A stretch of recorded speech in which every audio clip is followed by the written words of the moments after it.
I agree with you. If we allow one male to breach the barrier of women's sports, we no longer have a women's sports category. Sports are not meant to be inclusive. That's one of the arguments the other side makes. Oh, it's not inclusive. Sports are exclusive. You don't always make the team. The Yeah. weight categories in wrestling and in boxing, heavyweights don't fight welterweights, and so on and so forth. Well, this is another category that's exclusive. It is for women, XX only. That is it. There's no, we can't, the inclusivity was never the goal of competitive athletics. If you're in a co-ed league, fine, and everybody signs up for it, I don't give a shit.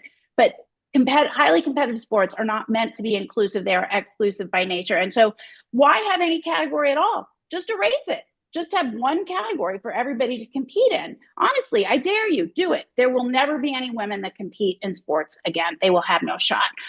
My view is I don't like to leap inside their brains because that is an exercise that I can never kind of, how do I know when anyone's really thinking? And I don't like when they ascribe thinking to me, because they don't have me right either. I'm actually very thoughtful about these issues, and I'm sure that I've read way more on it than any of them have.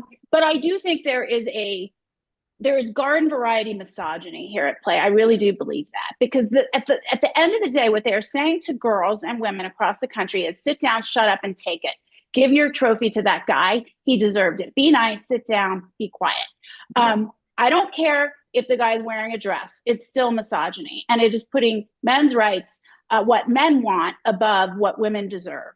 Mm-hmm. And women deserve safety, privacy, and fairness. Now, I also agree with you. I won't let them frame the argument. I won't let them say, this is a compassionate viewpoint that Meghan, that you and I share. It is compassionate towards women and girls. So I try to always flip it towards that.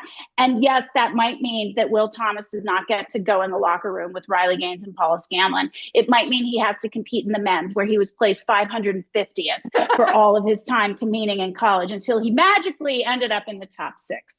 So no one's I also reject they're banning trans athletes from sports. No, we're not. Compete in your category. Why does everybody want to compete in the women's category? You know who else wants to compete in the women's category? Women who think they're men.